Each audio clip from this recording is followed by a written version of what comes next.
so gwe nkuba kyeyo tofuuka victim kweno ensonga egenda maaso ey'okusindika ssente.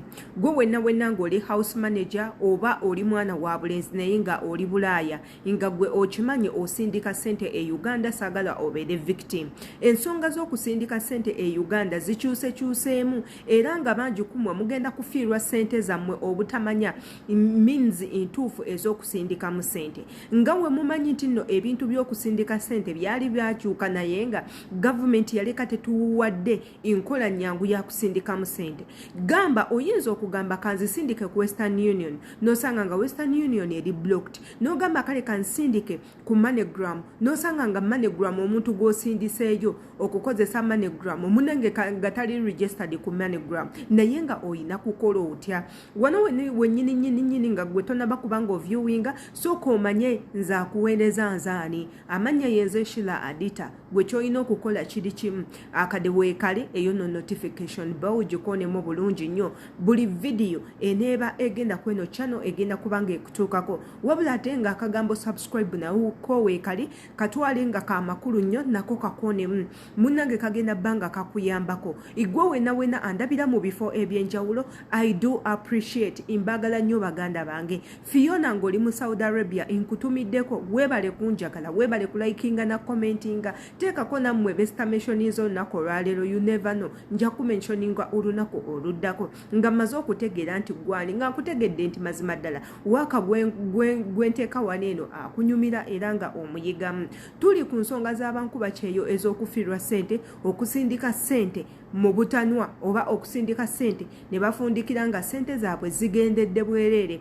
Ekisooka twamanyako ebbanga eriyiseeko emabega nti gavumenti yakyusa engeri y'okusindikamu ssente. Bangi temwakitegeera era bangi twavayo ne tukomplaininga kweno ensonga ate nga twali batuufu okubanga twakomplaininga kubanga mutugambye nti eno means y'okusindika ssente mugijjeewo ne mutatuwa means endala eri registered, eri capable, eri safe ey'abankuba kyeyo okubanga basindikamu ssente zaabwe. Kino n'ekintu kizze nga kituvugira ku mitwe ebbanga lino lyonna until nze bwe nasindiseeko ssente e Uganda ebbanga eriyise emabega. Kino ekintu n'enkizuula ne ngamba bankuba kyeyo bwe bati bwe bafiirwa ssente zaabwe. You send money ndowooza nti ssente zigenda kuba zituuse, ssente ne zibeera eyo ne zifuuka just eya money nga teri azipiikinga ne zibeera mu banka ne zibeera mu bbanga. So abamu batugamba mbu ssente zino zimanyi bouncing ne zidda naye ku bbanga lye zimala mu mpewo nga teri azijjayo teri azitwala ziba zitegeeza teziriiko nnyinizo. It can bounce back nga teziwera. It can bounce back nga teziwera oba it can bounce ate nga gwe nnyinizo tokyasobola kubanga ozijjayo olw'ensonga abamu temuwayo namba z'amasimu. Some of us cannot claim for this money. So olunaku olwaleero nzize mbeere nga mbategeeza wabula ate nga sinabatuuka ku kinyusi kya video beera nga osubscribinga ate era oteekeko notification bell eyo mbakubiriza ogiteekako lwa nsonga ye main factor. Notification bell eyo nungi nnyo integeeza akade akali awo waggulu. Akade ako yensibuka ya video zino eno mbu wetuteeka video nga gwe wakwata mu kade egenda kubanga ekutuukeko omanyi ki ekiri mu video. Baganda bange bankuba kyeyo imbaddiramu ensonga z'okusindika ssente e Uganda zakyuseemu eri gwe abadde tannaba kukimanya. So saagala obeere victim. Leka nti ffe abagezezaako okusindika ssente ne tufuna this kind of problem tujje tubeere nga tubannyonnyola bye tubannyonnyodde we mubikwata wabula nammwe mubeere nga mubiwaako bannammwe abalala baleme kugwa mu kano katego. Ensonga z'okusindika ssente nti jukira nti Equity Bank yali egaddewo tekyakkiriza money transfers wabula ne tusigaza Post Bank. Baganda magende Post Bank tekyakkiriza money pick up erimu mwena abadde batakimanyi. Gwe wosindika ssente Uganda ng'omanyi nti zigenda virayo mu Post Bank baba bakulimba.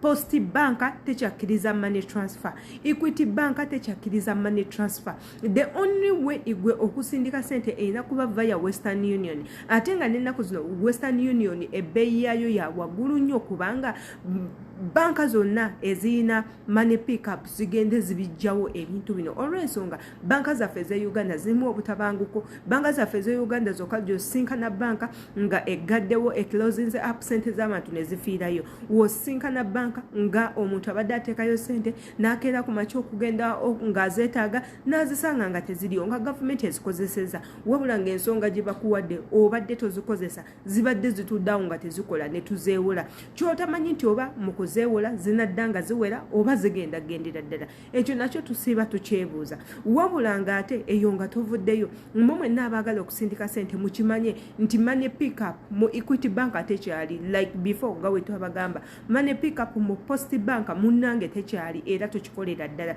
w'osobola okujja essente zineeno wali awantu wamu Pay Uganda igwe wena atamanyi Pay Uganda weeri Pay Uganda eno gwe mukutu omupya ogw'okusindikirako sente ogw'okusindika n'okufunirako sente omukutu guneeno ogwa Pay Uganda guli mu ggwanga lyaffe Uganda ku Kampala Road we wali omukutu guneeno ogwa Pay Uganda era kumpi ne Bank of Uganda bw'osindika sente mu Post Bank n'otazifuna no mu Equity Bank n'otazifuna ojja kubanga ogenda mu Pay Uganda wabula tekitamanyi nti Pay Uganda egenda kulastinga for long oba nedda kubanga it's a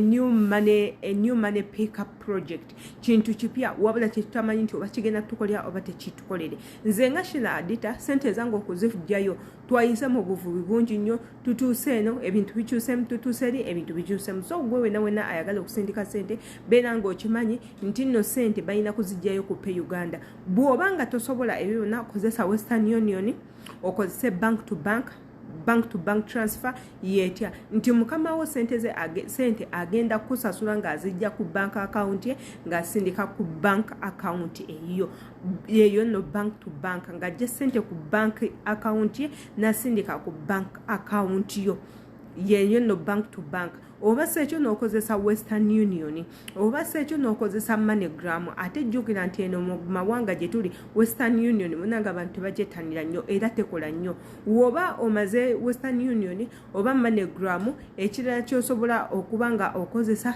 yeyo yokka money pickup eriwo eri available right now amanya yinze Shila Adita commentinga wansi likinga atera osharinge imbagala nnyo